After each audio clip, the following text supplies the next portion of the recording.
Hello, everyone. I'm Don Simmons, President and CEO of Hemisphere Energy, and happy to introduce you to our Canadian oil and gas producer today. So the Hemisphere story is quite a simple story. These are really the pillars that we look to build on at Hemisphere and how we add value. Keep it simple, be strong, make money, and provide something that's unique, not only to shareholders, but makes us a better company. So when we talk about being simple or straightforward, Hemisphere has two main conventional oil pools that we use an enhanced oil recovery technology called a polymer flood in order to maximize the recovery out of those pools. When we talk about strong, the balance sheet's never been in a better position. We're debt free and we have minimal decommissioning liabilities. So what this means is we just have more money that's available to grow the company and grow the business, as well as return to shareholders through dividends and share buyback programs. Profitable. I mean, it should make sense that every company needs to make money in order to be a strong business. And for us, we have some of the highest free funds flow yields in the oil patch in Canada. We also have an 8% quarterly dividend yield. We have an active normal course issuer bid or share buyback program. And this fall, we even paid a special dividend in order to return some additional capital to shareholders. Why can we do this as a company? Being a 3,000 plus barrel a day heavy oil producer in Western Canada, what allows us to have that ability to pay dividends and buy back stock and grow the business, it really comes down to the assets we have and the ultra low production decline that we get from those. So we need to spend minimal capital sustaining that production and that cash flow. We're at the very early stage of the recovery of these pools.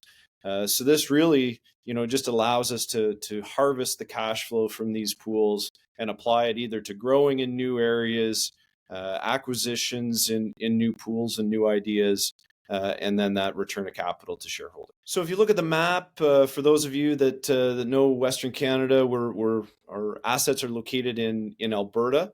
It's about 2.5 hour drive east of the city of Calgary, which is the main oil and gas hub in Alberta.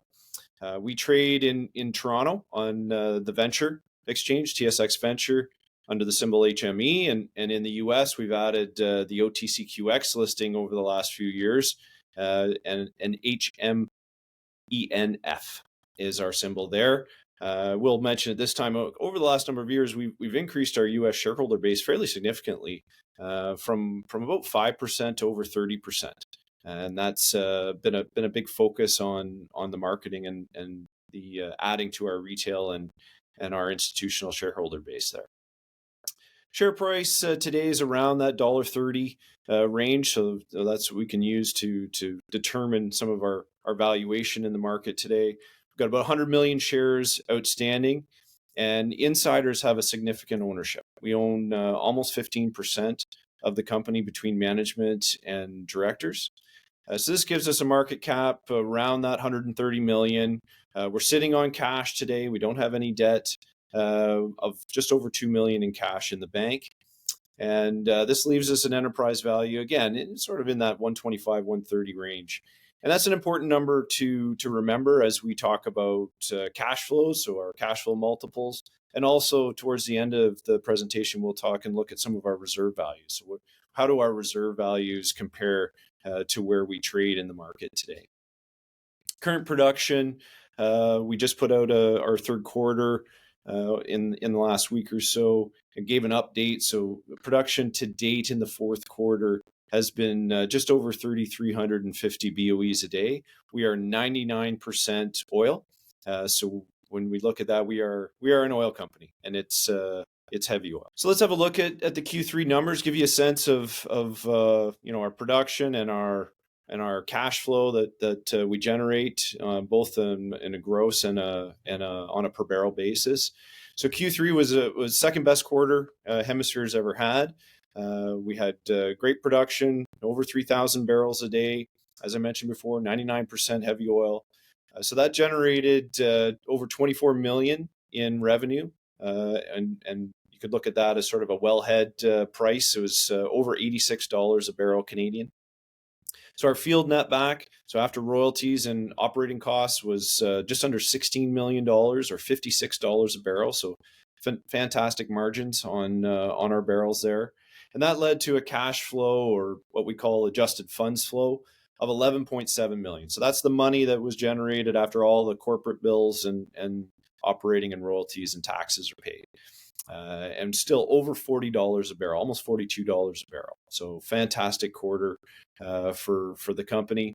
It was our most active quarter. We drilled a number of wells in our main area. We spent 8.7 million in drilling and building some facilities and tying in those new wells, as well as acquiring some new land. And so that left us free cash flow. That's the buzz in the industry right now. How much free cash flow do you generate in a year? And so for the quarter, we continued to build on that free funds flow for the year of adding another 3 million.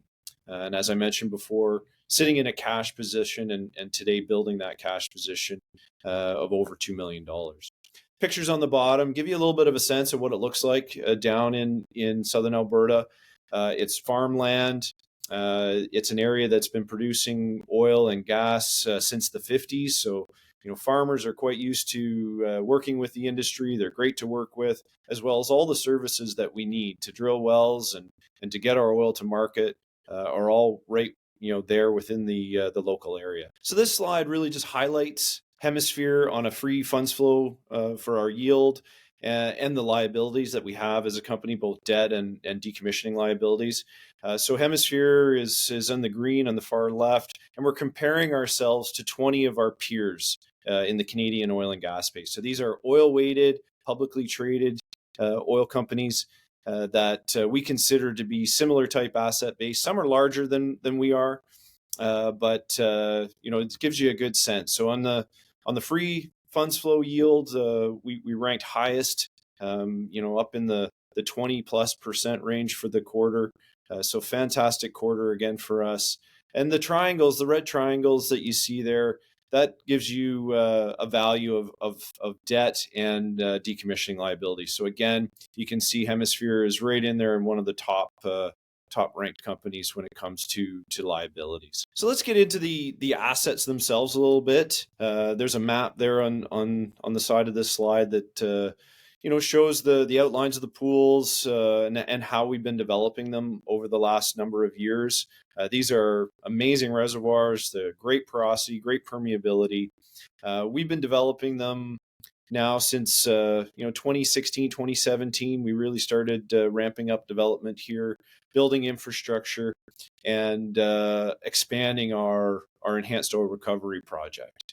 We're now up to over 3,000 barrels a day in these pools, and we started at zero. So it's all been through the drill bit, the growth here, and we do have a number of more locations to drill for the next few years here, but we've really spent the majority of the capital. We're now in what we call more cash flow harvest mode of these assets for the next decade plus, as we continue to produce the oil out of here, and it gives us more of that cash flow to not only grow this asset and maybe expand this area as we try some step out drilling over the next few years, but also allows us the cash flow and gives us the cash flow to move into new areas where we think we can apply what we've learned down in southern Alberta and in Atlee, apply that technology and those learnings to new areas where we can grow production and grow cash flow. So I've talked quite a bit about polymer flood. So I think it's one thing that I think I should dive into a little bit deeper.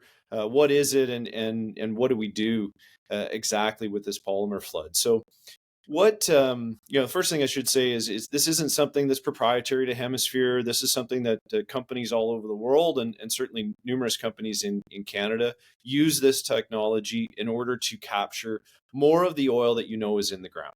So it's just a technique to increase your recovery of your oil and maximize that recovery. So what we're doing really is just taking our water flood that we had and we're adding in a powdered polymer. It's not a dangerous chemical in any way. It's just it's an oil-based polymer that thickens the water. So we're looking to increase the viscosity of that water in order that it pushes the oil and sweeps the oil through the reservoir more efficiently. So if you see in the diagram that's on the bottom of the slide, you can see there's 3 horizontal wells there. We inject our water and our polymer into the middle well, and we push that oil over to our producers. So how do we know we have a successful flood? There's the indications we look for is we get an increase in production at those offsetting producing wells. We get a decrease in our decline rate. And that's the one thing a pillar of Hemisphere, and what makes us so unique is that ultra low decline rate that we have. Another thing is we get an increase in our overall oil recovery. And that's really, as an oil company, that's what we want to do. We want to be able to take any oil that we know we have in the ground and under our control and get more of that out of the ground as economically and as efficiently as possible. So the goal of every company is to, maximize your recovery at the minimal cost. And the last thing, the one more advantage of doing the polymer flood is we actually get less water production. So you decrease that, and by doing that, you actually lower some of your operating costs. So it's a benefit to the bottom line. So let's take a look at the advantage of a polymer flood. So on the top of this slide, the graph there shows what a typical oil and gas company looks like with their decline rate. So that's a production graph. And it's the different wedges you see in that graph represent wells that are drilled in a particular year. So in a typical company, a decline rate is about 30% for junior oil and gas companies and intermediate oil and gas companies. And there's nothing wrong with that. That is normal. That is the way the world works. You drill wells, they start at a higher rate and they decline. So if you take any one of those wedges, you can see that the company drilled a bunch, they spent a bunch of capital, they grew their production. But when you look at that same wedge 2 or 3 years later, those same group of wells are producing much less oil. And that's just normal. So you have to continue to spend significant capital in order just to stay flat, not just grow.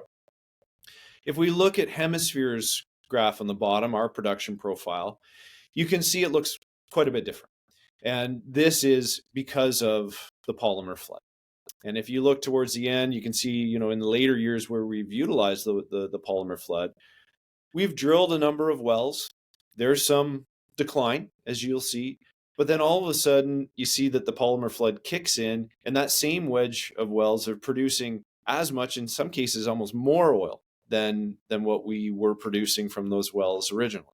So it's quite interesting to get the difference in this. This is what makes Hemisphere such a unique company, and it's the utilizing of the polymer flood that gives us that ultra low decline. And that is key to being able to have free cash flow and more free cash flow that allows us to grow the business, return capital to shareholders through either dividends and share buyback programs. So this slide, I don't need to spend a lot of time on it, but really it just digs in deeper to the Hemisphere's example of how the polymer flood has helped us. So instead of looking at corporately, what we did here is we just dialed into 42 wells that we drilled between a time period of 2014 and 2019. And the green line represents production growth from the drilling of those wells, and the dashed line is the number of wells it's the well count. So you can see as we drilled more wells, as you would expect, your production goes up. So you can see from around 2019, 2020, we had a big drill program. We added significant production. Then you see that typical decline. Those wells flush production. They produce less oil as you move through the following year. However, if you see on the graph there where we highlighted when we initiated the G-Pool polymer flood, so our first polymer flood, you can start to see the response from that flood and the production increase. Then you can see later in the last year, we added the F-Pool. With the success of the G-Pool flood, we were then willing to move forward with our second pool and put it under a polymer flood. So you can see that one of the comments under that, the 2020 to 2023, we've seen production increases with less wells producing. So we started with 42 wells. There's now only 21 wells producing, and 15 of them are now injectors. So we now are producing more oil than we ever have with less producing wells. And that is the effect of the polymer flood being successful.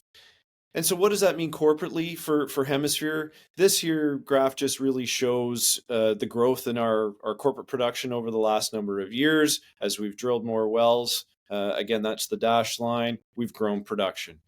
What we do see as we go forward, and what we're fortunate to have with the Enhanced Oil Recovery Project, is a very low decline rate as we move forward. So it means we still see growth in our Atlee. We still have wells to drill. But really, we're able to use this asset as a great foundation and great cash flow base in order for us to go out now and look for other opportunities, acquisitions or crown land sales, build that land base to go and use the information that we've gained and the knowledge we've gained, the experience we've gained from developing Atlee with an enhanced oil recovery project, and now utilize that in new areas in order to grow the company more significantly. So let's take a look then, talked about, mentioned earlier in the presentation that our market cap or enterprise value is in that 125 to 130 million range. So if we use that number, now let's compare that to a few things. When we looked at Q3, you saw we were 11.7 million of cash flow for the quarter. So if you annualize that, times it by 4, I mean, we're somewhere between 40 and 50 million dollars of cash flow for the year. So that means we're trading at, around, 3 times cash flow. The industry itself is trading somewhere between 2 times and 6 times cash flow. We used to trade as an industry back, a number of years ago, somewhere between 4 times and 9 times, depending on your size and the type of asset. So we are still in this environment in Canada anyway, where our cash flow multiples are still quite depressed. And so that certainly provides an opportunity for growth in value. The other way to look at valuation is through your reserves and through a corporate reserve report. And remember, a reserve report is just a third-party audit by engineers and an engineering firm that estimates the future cash flow of the company. So it takes all your assets, takes the wells that you currently have on production, applies all the costs associated with that, applies a price deck, and gives you a value at the end of the day of what that cash flow will be. When you look at proven reserves, that's then taking the number of other wells that you have to drill, applying the capital cost required for that, and then again, looking at the value of the cash flow that will come out of those, not just your existing wells, but your future wells. I'm just going to stick to the PDP reserves and 1P for now. 2P reserves are worth taking a look at. But in today's market, and even in past markets, most companies traded, I would say, but closer to their 1P or their proven valuation. So for Hemisphere, let's look at our numbers. For last year, the year end 2022, our PDP reserves, or our blowdown case, or our proved developed producing reserves, we had over 8 million barrels. So if we stopped drilling anything new, we just produced out the wells we have, we'd get another 8 million barrels of oil. And the value of that, net present value discounted at 10%, is almost $230 million. So you put that, if you look at the graph, you put that in a per share value today, that's over $2.20. If we look at our proven reserves, so now adding in some of the undeveloped locations that are identified, we're over 12 million barrels of reserves and over $300 million in net present value discounted at 10%. So on a share valuation, we're now at $3 a share. So significant gap and upside potential from where we trade today. This slide now highlights how do we compare to the 20 other peers that we have, the Canadian oil-weighted, publicly traded companies. You can see there's the different colors on the different bars. They represent the 3 different reserve categories. So the dark bar, blue or black, is the PDP, or the proved developed producing reserve category. The teal color is the proven reserve value. But let's just focus on the dark one for now, the dark blue. And you can see that most of our companies and our peers are trading at least at their PDP value. Now, we have a very unique asset base, and I think one thing the market today is they're trading Hemisphere on a cash flow multiple, and they're trading Hemisphere as though we're a company that declines at 30%, like most junior and intermediate companies.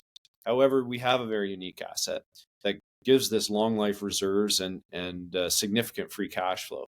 So again, I think it provides that opportunity for investors looking at us today that dig in a little bit deeper just than our size of 3,000 barrels a day, that there's a huge amount of value that we have not been recognized yet in the market today.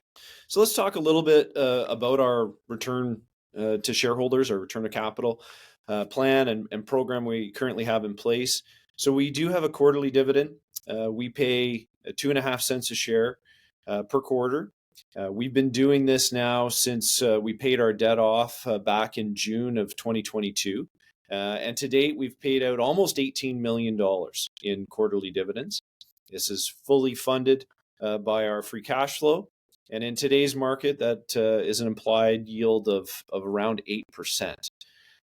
We have a next dividend we've announced with our quarterly in Q3, 2.5 cents a share. It will be paid on December 28th to shareholders of record on December 15th. We also earlier this fall announced a special dividend, and it was after we had completed our summer drill program. Things came in on time, on budget. We were building our cash position. So it's one thing we have stated as a company, if we don't have a acquisition imminent in our plans, we will look to return additional capital to shareholders through the form of a special dividend. So we paid a 3-cent per share dividend back on November 1st, earlier in the fall. Our share buyback program, or the normal course issuer bid, we look at this as more of strategic or opportunistic. It's not something that we buy back shares necessarily on a daily basis or a weekly basis. We like to take advantage of opportunities where we see some volatility in the market. So you might get a day, and we have more than we like, days where oil prices will drop $2, $3, $4. On those days, we typically have some shareholders that panic, and they'll sell their stock. And we're able then to step in as a company, purchase those shares, and then we cancel them at the end of the next month. So far in 2023, we've purchased 2.8 million shares. And since we started that program back in 2019, kind of late 2019, we have purchased and canceled almost 9 million shares. So it's been a very, a great program for us to be able to add value to our existing shareholder base. So that's the Hemisphere story. Really, takeaway, we are a dividend paying company. We buy back our own stock. We have high free funds flow yield. We able to do that, and we have these things because of our ultra low production decline and the great asset base that we have. We have a great balance sheet with no debt, great cash flow, and very few future decommissioning liabilities that we need to spend money on. So that leaves more money for shareholders. And the one thing I haven't talked about much, or I may have mentioned, but we do have a new exciting play. And over the course of 2023, we've spent over $1 million acquiring 10 sections of land in a play that we see as getting some of the similarities as Atlee Buffalo. So in 2024, it's going to be part of our budget and our program to go out and test this play. We're going to drill some wells. If we get what we expect to see in those wells, we're then going to try and a pilot polymer flood to see if we can increase the recovery of this reservoir. Again, like Atlee, we know there's oil there. There's a bunch of old vertical wells that produced primary. We're looking to come in with the way we develop it, drill some horizontal wells, put in a polymer flood, and see if we can increase that recovery factor significantly. If we can, it'll be a great addition to the company, to our cash flow, and it will provide another area we'll be able to continue to grow the company over the next number of years. So that's it. That is the Hemisphere story. Like I said, it's simple and straightforward. Thank you, Don, for an excellent presentation. We will now begin with the Q&A session, which is divided into these 3 pillars: management and board, oil and gas production, and capital deployment and strategy. In the first pillar, management and board, we'll speak about CEO Don Simmons' track record, the history of the company, ownership structure, as well as speak about the management team and board. We'll then move on to the company's heavy oil production and cover each venue of its existing operation at Atlee Buffalo, as well as its new section of land. Finally, we'll discuss Hemisphere's ability to access capital and how they plan on deploying its generated free funds flow. I guess we could start by Don. Could you tell us a little bit about yourself and your track record? For sure. So I am a geologist by training and started in the oil and gas business I guess about a little over 23 years ago. I started at a large company, Canadian company, and was fortunate to be put in areas where it was quite active, drilling and developing mostly oil. And worked at that company for a number of years, was able to work international for that company as well, down in Ecuador.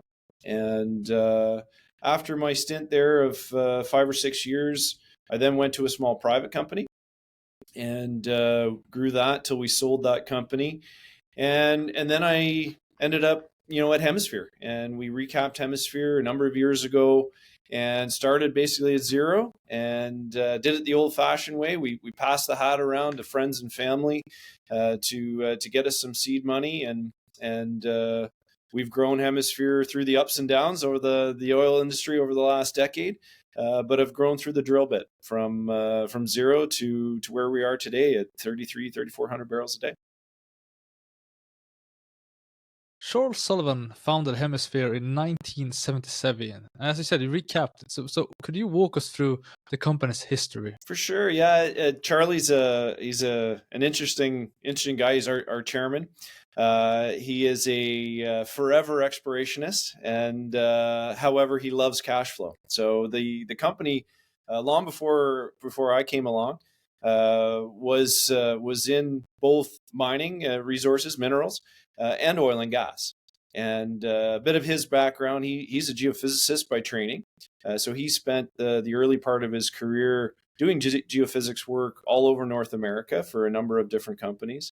But then he settled in Vancouver, and he started Hemisphere with the idea of actually going out and exploring for minerals and developing, getting into some development for oil and gas. So through its history, it made a number of mining discoveries that it then sold off, as well as it was involved in the early, the 80s and mid 80s in some oil and gas down the US. And it since then sold those assets off when it had the opportunity.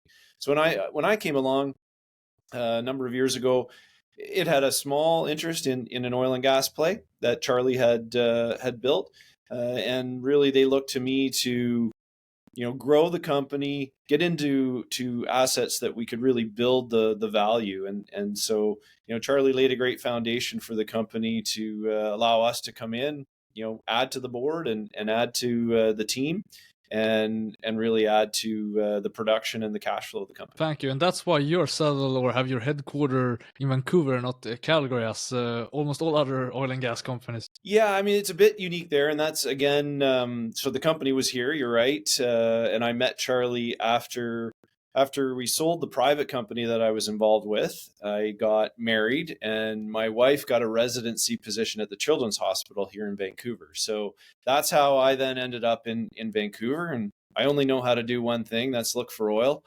So when I was introduced to Charlie, we thought we'd team up and I'd join and come in and see if we could grow Hemisphere, taking it from some of the gas assets it had in Northeast BC and get into some oil plays that we could get a little bit more control over, a little bit more closer to the costs that we could afford to drill and develop.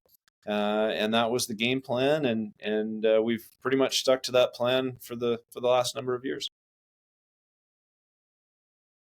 Could you give us an overview how you have built the management team and board at Hemisphere? Yeah, so half the board was in place when I came along and we restructured Hemisphere. And then from there, really part of that was that we needed some more oil and gas experience on the board. So through some of the people that I've worked with in my career, I've had them join us on the board, so that gave us some good, not only insight and connections back into Calgary and the oil and gas business, but certainly good guidance from people that had been in the industry for 30 plus years. On the management team, it's kind of been an interesting add. We've all worked together now for quite a few years, but at the beginning, it really was just myself and the CFO, Dorlin. And from there, we grew to a point where we needed some help on the engineering side. So our current COO, I was introduced to him. He lived in Vancouver at the time, so it was a great fit.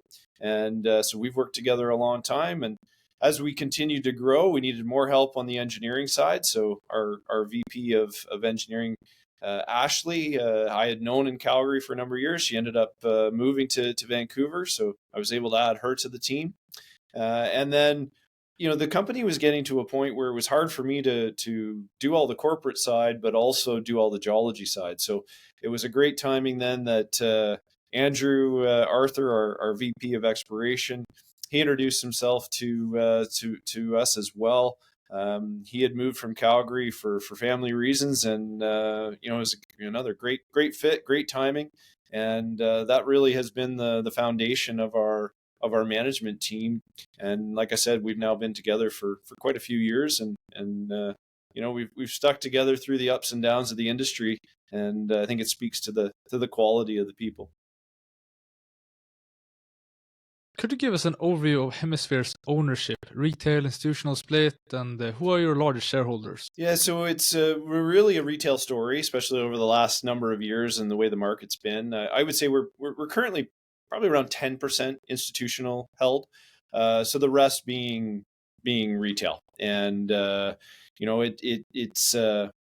it's a constant job, just getting out there, telling the story to new people that are interested in small cap, in resource, in oil, and it's part of something that we continue to look for markets that we can expand that retail base and institutional as well. But for the most part, I think we find that it's usually retail shareholders that really resonate with the type of story we have.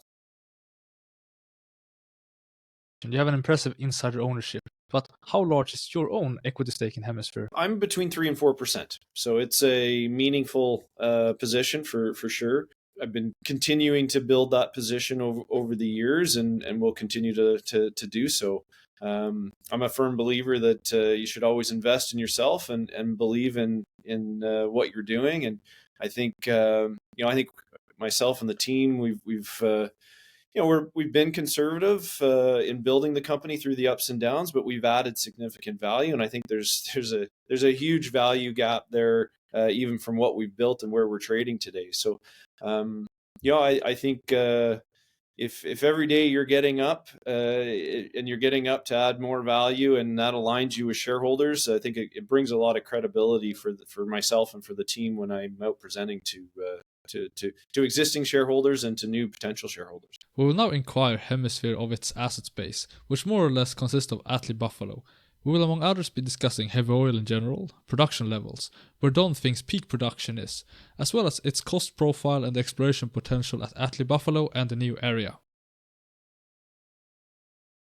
Let's move on to the oil and gas production. I mean, you had a great third quarter. We will speak about that in a minute, but first of all, I would like to move on to your oil. So, you're a heavy oil producer. Could you describe the quality of your heavy oil and what quality differential you get to WCS index? Sure, and so we are very heavy oil. That the quality is even slightly below the heavy oil benchmark, but it flows. I mean, there's no, it's a conventional type pool, lots of porosity, lots of permeability. We drill, typical horizontal wells. And then we get more of that oil with our water flood and our polymer flood. Now, that being said, though, because of the quality of the oil, we tend to get about a $5 Canadian discount to the WCS price. So that's around, on average, when you look through the year, that's the discount we get. While we're at the WCS index, Trans Mountain Pipeline expansion is 95% complete. It will increase capacity by 500,000 BOE per day, somewhere around that. 600, yeah, 600,000 barrels, yeah. So could you explain how will that benefit you? Oh, it's a huge catalyst in 2024 for heavy oil producers. Not only does it add the additional egress, which is extremely important to Canada because we're basically full in our egress capacity, but it's the first pipeline to tidewater for Canada since the 50s, since the original Trans Mountain pipeline was built. So what that means is whether we sell to a second customer or not, we will have the ability to sell to a different country or a different entity other than someone in the US. So this will have a significant impact on the WCS differential. So that Western Canadian Select differential is expected to drop significantly. Like currently, I can give you, we're trading, I think the futures market is around 22 for Q1. I think we're currently around $26 discount today. It is expected, and the future market does reflect, it's going down into the lower teens after Trans Mountain is up and running. So this is a huge catalyst that will help every heavy oil producer in Canada add value to the bottom line. Excellent, thank you. And could you just, for viewers, clarify what is egress? Egress is additional pipeline capacity to get your oil or gas to market, right? So in Canada now, all of our pipelines that we have going east and west and south are all basically full. And so we don't have a lot of growth planned in Canada for oil production. But that additional capacity will allow for some slow and steady growth over the next few years, but more importantly, just gives us that flexibility. Once you're full, that really has a negative impact on that differential. Why is the WCS spread so high currently? Right now, it's high basically because we had a very Q4 tends to bleed out a little bit because of refinery maintenance. So the refiners in the US are in most cases a planned maintenance, so they aren't buying as much crude as they normally do in every other time.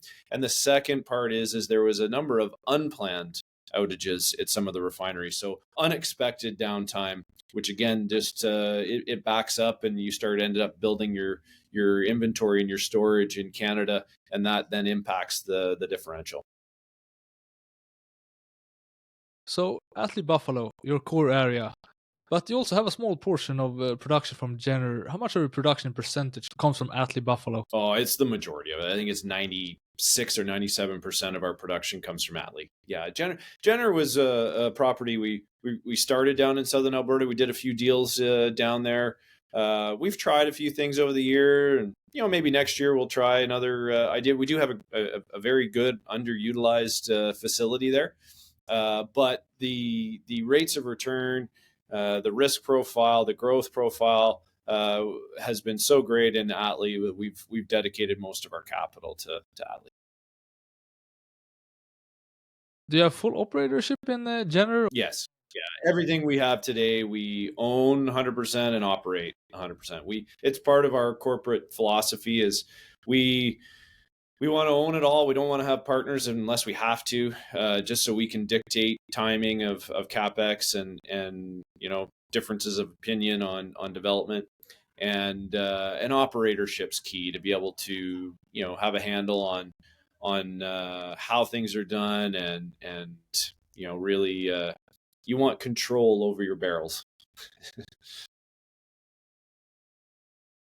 With Jenner, I mean, so you haven't been looking to divest it, or is it still the few barrels that you get are still profitable? Yeah, it still makes a little bit of money. It's certainly something that there's a couple other things we'll probably drill and try in there, but yeah, it is certainly now that we've gotten bigger. It's not been a focus. It's something we could look at potentially spinning out to the market. As I said in the presentation, you have successfully used enhanced oil recovery, polymer flooding, i.e., to create substantial shareholder returns over the past couple of years. But so polymer flooding, as you said, is not a brand new technology. Why didn't you adopt it earlier? I think you started 2019. Yeah, I think it was, well, even 2020 is really when we, during COVID, is when we really, we weren't drilling any wells with the price as bad as it was. So we said, well, let's look at a polymer, adding a polymer flood to this and adding polymer to our water system. I guess a couple things. I mean, through 2015, 2016, 2017, we were in, like most of small cap companies in the oil and gas space, you were in survival mode. So it was more about, how do we manage through, making sure that our cash flow was there, not really looking at any larger capex expenses. So that would be part of it. The second part would be, really, the assumption was that it was going to be a lot higher cost, a lot more capital on the infrastructure, and then really not even understanding exactly how much polymer or what the cost of the polymer would be. And so, because, like I said, during COVID and the pricing environment, we had a lot of time. We weren't drilling wells. We decided to really ramp up that evaluation. We had mentioned it in the past. We had just never really dug in. So we started some discussions with some of the polymer people, the people that provide it, and people that build the infrastructure. So they helped us walk through some of the science, some of the evaluation we needed to do. Is our reservoir, good for this? Is our oil quality the right for a polymer flood? And as we continued to work through it, we realized that we had something very unique here. Like, our reservoir, especially the G pool, was perfect for it. We already had a number of wells in place. We were already injecting water. So all we needed to do then was add the polymer. So then, well, what was the cost then? So when you looked at it, again, even the polymer companies and the people that built the infrastructure at $40 and $30 and $40 oil, they weren't getting a lot of work. So they were excited that we were even looking at it and said, well, hey, here's some incentives. Let's do this. You've got the right reservoir. You got the right oil quality. We'll even help you on the infrastructure side. So we were able then to, go out and lease this equipment, lease to own, at a very reasonable rate. And we said, well, man, these economics are phenomenal. So we actually kicked off the project, and the board and management made the decision to go forward when oil was only $40. So I guess it's really that sort of combination of, we really thought it was going to cost a lot more money, and we just really hadn't done the background on it. But we certainly were pleased when we did. Just for our understanding, so water flooding, which is sort of a secondary and enhanced oil recovery technique, have all of your wells sort of been water flooded, and do you still even use water flooded, or is that completely out of the picture now? So now we've converted both of our water floods to polymer. So I mean, it's basically the same thing. It's the same wells. It's the same idea. It's just now we have some extra infrastructure that mixes that powdered polymer into our water injection system.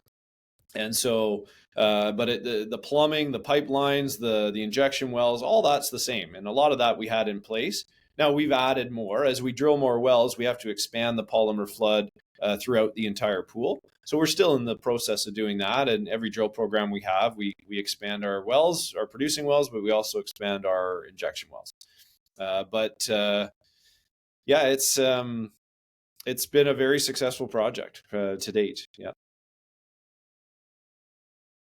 Could you walk us through how many producing wells and how many injector wells do you currently have at Atlee Buffalo? So between the two pools, we're roughly looking at around 40 producing wells and around 20 injection wells. It's typically, you have 2 producers for every injector.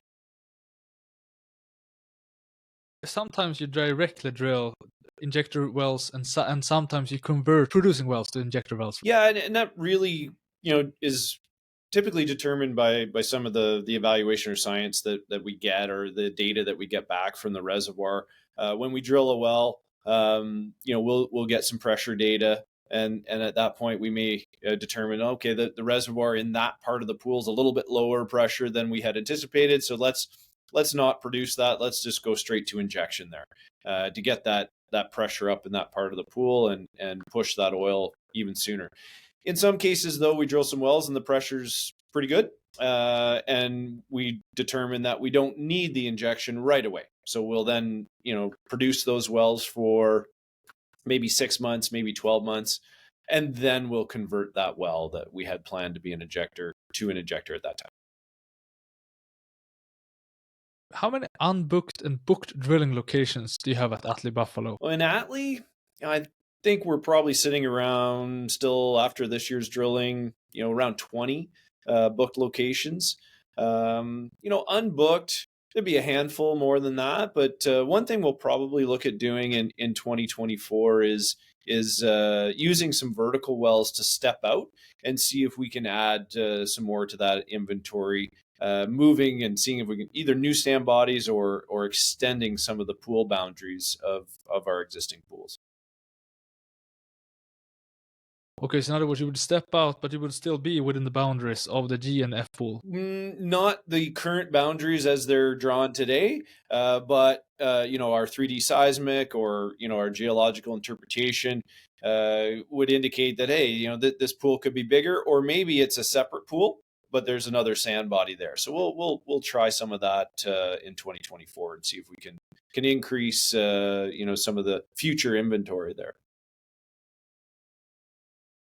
So in other words, you're planning to drill some exploration wells, or? Well, I mean, those in that case, I guess you could call that exploration. It's not, I call those more step out wells. Like you have already a geological model, you have 3D seismic. There's no guarantee that there'll be sand there or oil there, but they're not really wildcatting.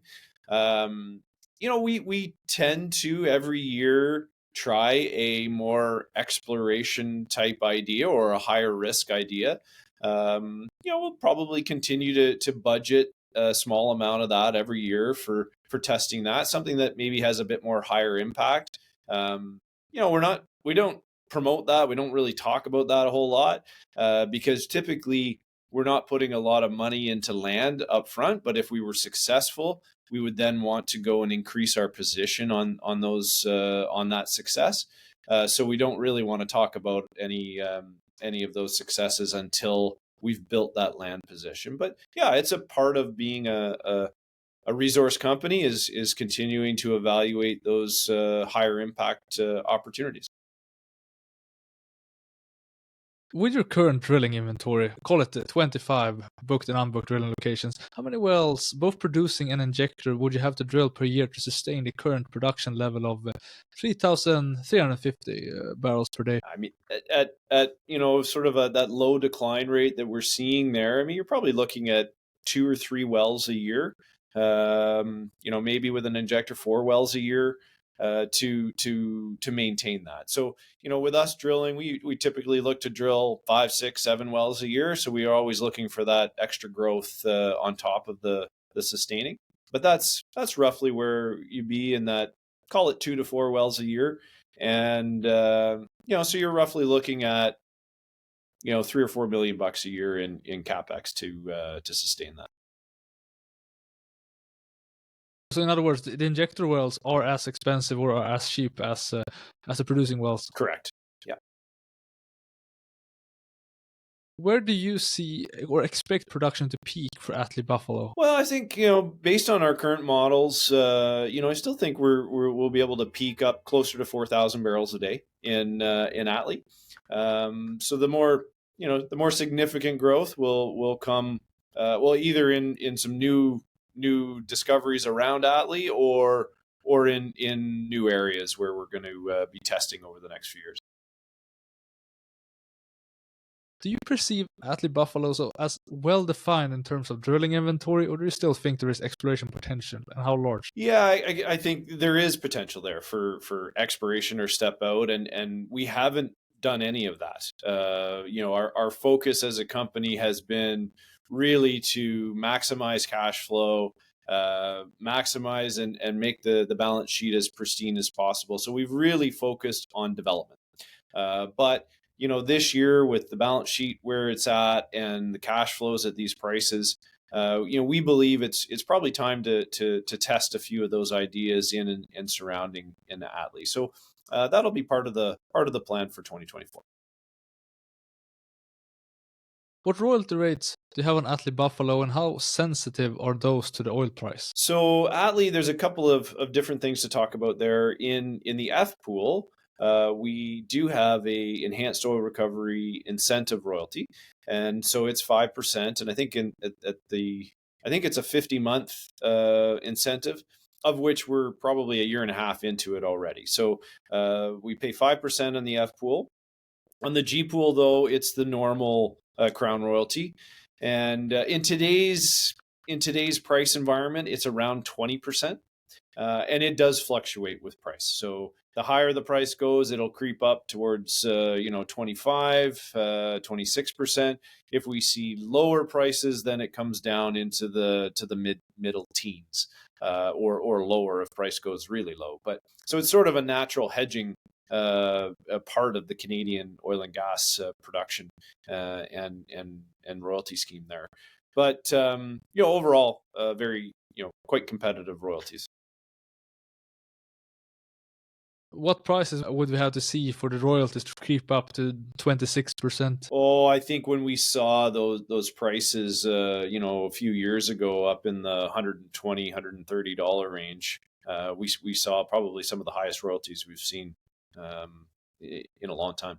Those were some of the highest prices I've ever seen in Canada, and that was a function of two things. I mean, obviously the high WTI price, but we also have a weaker dollar than we used to have compared to the U.S. So, with $1.30, $1.35 exchange, we've got a huge bonus and benefit to being a Canadian producer with that exchange rate. Perfect. Yeah, well, that is great about being a Canadian. I mean, you pay your cost in Canadian dollars and you receive revenue in American dollars. So that's quite nice. Yeah. In Q3, you shown record low operating expenses. I mean, including transportation of $13.68 per barrel. That's very low. What measures have you taken to reduce operating costs? So on that, actually, those aren't record low operating costs. In fact, before we had the Polymer projects going, we were even lower. But there is a cost to the polymer and to the chemicals that we add there. So it was a great quarter. Don't get me wrong. A 1368, I'll take that every quarter if we can. But it has crept up from probably $10 or $11 up to that $13, $14 because of the additional costs there. But that being said, I mean, our guys in the field and our COO Ian Duncan, I mean, they're constantly looking and striving for ways to trim a penny here and a penny there, because it all makes a difference and it all goes straight to the bottom line. So really, we just try and be as efficient. We look for any way we can maximize the dollar that we get for our barrel and minimize, any trucking costs or any efficiency we can find out there. We continue to hunt for it, and we always will. That's as a small company. Like I said, every penny matters because it goes directly to the bottom line. In terms of sort of cost inflation, have you seen that sort of flattened out, or do you still see pressures, wages, other consumables? So we haven't seen as much cost inflation as we did, probably a year or so ago. Certainly on steel and casing, we saw some fairly significant increases there.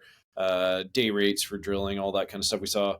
We saw the more increases there. We haven't seen that quite as much now. I think there probably is a little bit on our trucking side. We saw some costs increase there, and I guess a little bit on the wage side, but nothing crazy. So I would say in general it's been more flattish through 2023, which has been nice because you've been able to sort of predict earlier in the year what our costs would be, and they've been pretty much within the range that we had anticipated. So it's been good. You have low asset retirement or obligations, so $6 million on the balance sheet. Why is that? It's really just a function of the business model that we've chosen. So we have really shied away from buying assets that had a lot of wellbore liabilities associated with them. Doesn't mean we wouldn't if they had an amazing opportunity to grow, but it's just to date we've stuck to assets that have a lot of oil and not a lot of liabilities, and then we've been able to go and grow the company through the drill bit. So every well we drill adds production, which is an asset, and and those wells won't be decommissioned in some cases for 15, 20, 25 years from now. Perfect. So on an annual basis, what do you spend on ARO? Well, in Alberta, we have there's a minimum spend based on how large your decommissioning liability is. So for us, it's only around $250,000 is our minimum spend. And I think we typically, probably spend a little bit more than that. Just if we're in an area and we're cleaning up one or two wells, we might as well do two or another one if there's one sitting there. So I think this year maybe 400,000, $500,000 at most we would be dedicating, which is almost double what we're required to do. But it's just if there's some efficiencies there, we'll take advantage of it. And I mean, as you said, for 1 million, you acquired 10 new sections of land. I know you won't tell us where, but what can you tell us about that portion of land and what is your plan for it? Yeah, so it again, I mean, we're just not talking much about because there's still a few land deals we're trying to finish up there. But it just in our evaluation of a number of different areas, we were looking for the right geology and the right oil quality that we could bring our experience that we've had in Atlee and the success we've had in Atlee and try and apply it somewhere else. And so we then that's all fine if you can identify those areas. You have to be able to then capture land. So in this case, there was open crown that was posted, and we were able to bid, and we were successful on acquiring some of these lands. And so the plan now that we've captured it, we'll continue. I'd love to continue to build our land base there if we can, and then go out and test it. So we're at the point where we've evaluated it, we've done science on it, it ticks a lot of the boxes. It shows us that there should be economic success here, but there's only one way to find out now, and that's to go put our money where our mouth is and go and drill some wells. And with success in those wells, and we see what we hope to see, then we'd follow that up with a pilot polymer flood. So we would attempt it on one pad, set it up to see the response, and then if we see success there, then we can expand this play over a number of sections. We've now arrived at the final pillar of Hemisphere's investment case: capital deployment and strategy. Here we'll discuss Hemisphere's hedging strategy, its access to capital, both debt and equity, as well as how the management is thinking in terms of deploying its generated free funds flow. Are they considering raising the dividend and buybacks, or looking at acquiring other assets? Finally, we will ask Don about his vision for Hemisphere.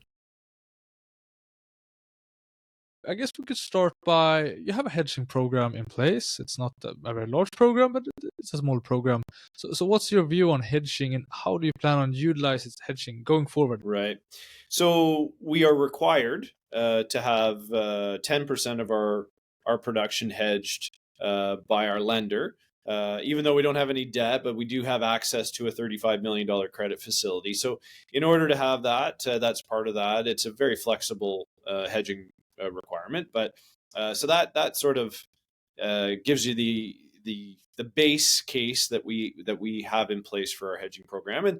And like most companies, if you do borrow money, the more you're borrowed, the more hedging requirement there may be. So on top of that, though, then we look for opportunities to be more strategic again, or opportunistic. So a couple examples of that is, we know from years of experience that the fourth quarter, typically we see a widening of the differential because of planned refinery maintenance, and then unplanned typically does tend to be when it happens. So we look for opportunities through the year where we can get hedges on the differential that we think are beneficial to have. And so in our case, we were able to hedge 600 barrels a day at around $15 or $16 differentials for Q4. And we're currently seeing, like I said, I don't know, 25, 26 maybe for the month of December. So those 600 barrels are in the money, almost $10 a barrel. So that's an example of what the type of hedging that we look for. The other part on the WTI side, we saw an opportunity about a month or so ago when the conflict in the Middle East happened, we saw oil prices go up quite significantly, quite quickly into the low to mid 90s on the WTI. The dollar in Canada was quite weak. And so we were able to then layer in some Canadian priced hedges on the WTI in around that $116, $117, $118 range, again, for about 600 barrels a day for Q4. So we took advantage of that. And purely that was just very few times in my career have I seen, prices where you could lock in for a quarter that high. So, we took advantage of that. And I mean, there's some risk on that. There could have been an escalation in the Middle East and prices went even higher. But we were willing to lock in and sort of, capture some pretty amazing numbers there for the quarter. Hedging is still tough as you go out farther because of the backwardation on the curves. So, it's something that we monitor on a weekly basis. We have a hedging advisor that are up to date on a daily basis. So we're constantly looking at those opportunities, but with the balance sheet where it is, and our view on the overall supply and demand and the oil price over the next while, we're not. It's not something that we think we need to be terribly active in today. Would you like to describe your access to capital and both to debt and equity markets? Well, I mean, the equity side, it would be tough. I mean, I think for a certain size, there'd probably be some support out there, but it's just a tough market for junior and for junior oil and gas, for junior mining, and probably not going to love the price that you'd have to do it at, right? Especially when we already think we're trading at a significant discount to our value. On the debt side, though, we do have access. We have currently a $35 million credit facility with ATB, our lender, that we have access to. And to be honest, we have a lot higher borrowing power than that. I mean, we have over $200 million in PDP value, which, in general means you probably could find lenders that would lend you up to potentially 50% of that. So if an unbelievable opportunity came along that was, in our view, once in a lifetime, and we had to act, we have quite a bit of flexibility and ability there to act on some pretty sizable deals. But it's a fair statement that said that you would be quite reluctant to use equity in any potential acquisition. We would. I mean, again, I guess it depends on the opportunity. It depends on what we're talking about or the type of deal that has to be structured. But I think we prefer just to use access to cash and through debt make any acquisition if the right thing came along. How do you plan to deploy your generated free cash flow? I mean, you can increase your dividends, you can do more drilling, share buybacks, acquisitions for both land or of assets. Yeah, I mean, it's something we talk about all the time, and every shareholder is sort of interested on our mindset on it. But I think first and foremost, we are a junior, small cap company that we are looking to grow and add value. So we are looking for growth opportunities that can add significant value. They don't always come along right away, and sometimes they take longer. So if we are building cash, then we have the opportunity to either, like we did earlier this fall, put out a special dividend. And certainly I didn't hear any complaints about that from any existing shareholders. And then the other part is when we see opportunities in the market and is to utilize the share buyback program. So, I wouldn't say there's any specific preference at any given time other than, growth is our number one opportunity. And I think that the way to build significant corporate value is through, adding good oil wells, adding good resource that we can drill in the future. But, that being said, we're in a fortunate position with that free cash flow, at least in this price environment. And, if we're not deploying that capital in a real, value add way or have that ability, then we will return it. How actively are you looking for sort of actually acquiring assets or even companies? Every day. Every day we look at that stuff. I mean, it's a constant thing that we're evaluating either corporate opportunities or asset opportunities. We're picky. We want it to be, if we're going to spend a bunch of extra money, because when you start buying production and reserves, now you're talking about a bigger price tag, right? So, and in our case, likely having to take on some debt. So if we're going to do that, not only do we want to see that we're getting it for a good price, but that there's actually significant upside that we can bring through the drill bit or through an enhanced oil recovery project, or both, or some combination of both. And the reality is that there's not a lot of great assets that are for sale all the time. I mean, companies tend to keep those close to their chest. But you don't know unless you evaluate a lot of these opportunities. So we do spend time doing that. But I also, and corporately, we really are spending more and more time as well, just prospecting, right? Looking for those opportunities that are on open land. That do we think this opportunity could be sizable? Do we think that this could work if we developed it a slightly different way? And then go out and capture those opportunities through Crown Land sales. Now it takes longer, right? I mean, if something's for sale, you can put in a bid and there's a bid date and you're successful or you're not, and within a month you own it. When it comes to going through more Crown Land sales and postings, I mean it could take more than a year to get all the land positions that you want on a particular place. So it can be a little bit slower, but it's a great way, as we have added through 2023. It's a great way to continue to add development and exploration opportunities.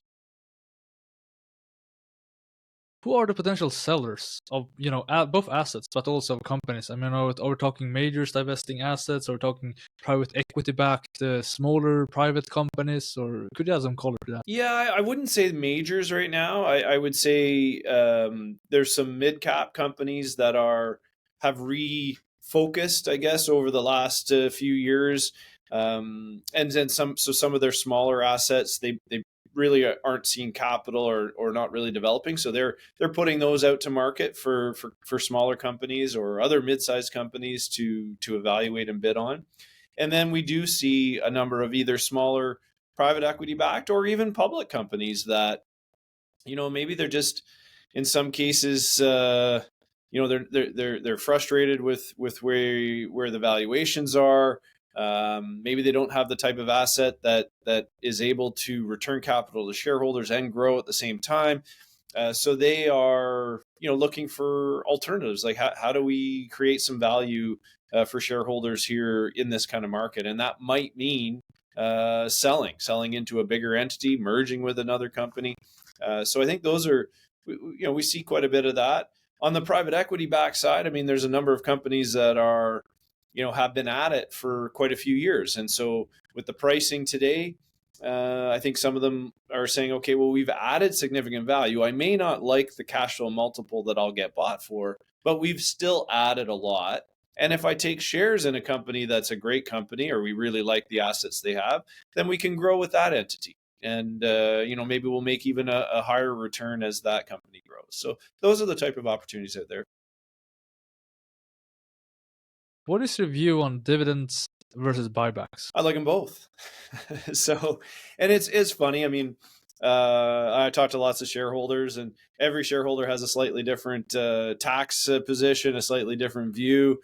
Some people don't like dividends. Some people don't like the buyback. And so again, it typically boils back to the current tax position of wherever they hold their shares. But for me, I do like the return of capital through dividends. I think I get a lot of positive feedback from retail shareholders on that, and to be honest, those are some of our largest backers over the last number of years, especially in the markets we've been in.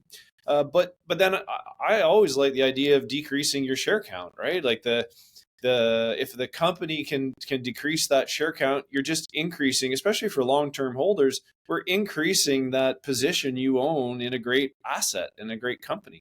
So, I just think the combination of two, and being able to do that in this price environment, I think just continue to chip away and just it just adds underlying value. You may not see it reflected today or tomorrow in the share price, but I think the buyback does eventually play a pretty big role. Yeah, and I agree with you. And as you reduce your share count, you also increase your potential to increase the dividend per share. Mm-hmm.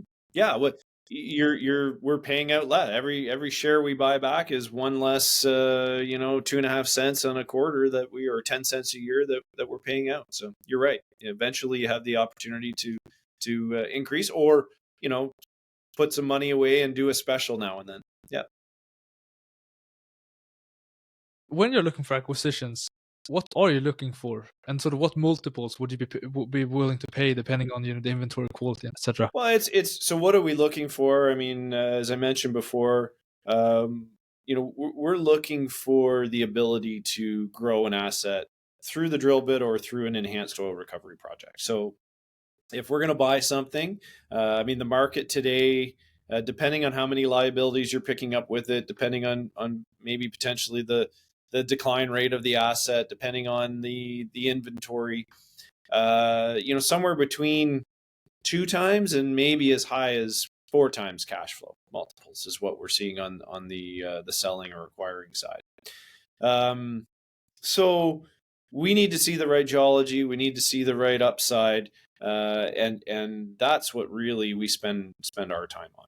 And it has to be, I mean, we're going to be in Canada. We're not looking internationally in any way for things. So, that's, mostly Alberta, Saskatchewan stuff is what we look at. Some BC as well, but that's the majority of things we look at. So that's the key really is the growth side of do we think we can acquire this, pay that money and be able to add value. It doesn't necessarily have to be assets with potential for enhanced oil recovery. No. I mean, we have a great understanding of that through Atlee, but no, I mean, if we could find an asset that doesn't require that, or you can't do it, just not quite the right geology or the right oil quality, but we feel very confident that we can add significant production and cash flow. That nothing wrong with that. We're all fine with that. Does it have to be heavy oil? No. I think Canada has a lot of heavy oil, and so a lot of the assets that we look at and certainly in southern and eastern Alberta and western Saskatchewan, I mean, mostly that's heavier and heavier and heavier oil. So a lot of the things in our immediate backyard tends to be heavy or heavier. But no, if we could find light oil and have some great upside in that, absolutely. I mean, your numbers, the price is even better typically. Now there could be some other costs that brings down your cash flow from it, but no, we're and I would even say, I mean, we don't typically look at gas because it's a bit of a bigger game, but if we could make money on a gas project, I mean, we're just looking for molecules that make a good rate of return. Who could be a potential acquirer of Hemisphere Energy? Well, I think it's a long list. I mean, any company that either is paying some sort of dividend or has looking to increase their free cash flow, decrease their decline rate. So I mean, especially I'd say, companies that are, call it 10,000 to 50,000 BOEs a day. They're looking for assets like this, and it brings a lot of the attributes that every company's looking for. So if you're a company that's call it 10 or 20 or 30,000 barrels a day, and your decline rate is 30%, if you can acquire something that's 5% or even 10% decline rate, you've decreased your decline rate and you've increased your free cash flow. And every company's looking to do that. So I would think from what I've heard and what I know in the industry, there's lots of people that would love to have these assets. It's just, today, I mean, everything's for sale for the right price. It's just, I think they realize that we're not in any trouble. There's no debt problem. There's no, the worst thing with Hemisphere is we pay tax, and we still have one of the top cash flow per barrel numbers out there, even paying taxes, and more Canadian taxes and around the world are at these prices. Oil and gas companies are going to be paying more and more taxes as their balance sheets continue to get better and better. Building on that question, so in today's market, what would you be willing to sell Hemisphere for, ballpark? Yeah, I mean, that's a pretty loaded question. I mean, obviously, it changes with the price of oil, and it changes with your view on the market, and it would change with the type of structure and deal and who it was. But I really, I think as a CEO and as a shareholder, I would like to see us get into a market here where we're trading at least closer to definitely to our PDP, but also closer to even our proven value. I think I don't think that's an unrealistic expectation for us as a company to move towards that, especially as we work through the macro clouds of recession or not recession, and interest rates still going up, or now they're going to pause, and now they're going to come down. I mean, it might take a few quarters, but I think the view on oil and gas and oil and gas companies, I think over the next number of years should get better and better. But in other words, so you would be quite reluctant to sell at a discount to your PDP value, current PDP. It'd be pretty hard to sell at that when potentially the amount of dividends that you could put out just from your cash flow and free cash flow over the next number of years would be a good chunk of that, right? So I think. But I mean, like I said, I mean, I can always be surprised. Someone could hit us with an offer we couldn't refuse, but I think in today's market, that's not really a reasonable expectation given where everybody else is trading. Well, now we arrived at my final question, and that is, where do you envision Hemisphere Energy in 5 years? Yeah, and I think it kind of goes in hand with what we've been talking about here over the last few questions. And I mean, there's two paths for companies like Hemisphere. I think in 5 years from now, we're either we're a bigger, stronger, more production, more cash flow, or we don't, or we've been rolled into some other entity, right? We've been bought out, and we're part of a bigger entity. So that's what companies are built for. You're built to grow and add value and make shareholders money. And if part of that path is going into a bigger entity because you get more efficiencies and 1 + 1 = 2.5 or 3, then perfect. And we're always open to that, because as major shareholders or as shareholders of the company, we just want to maximize the value that we can get.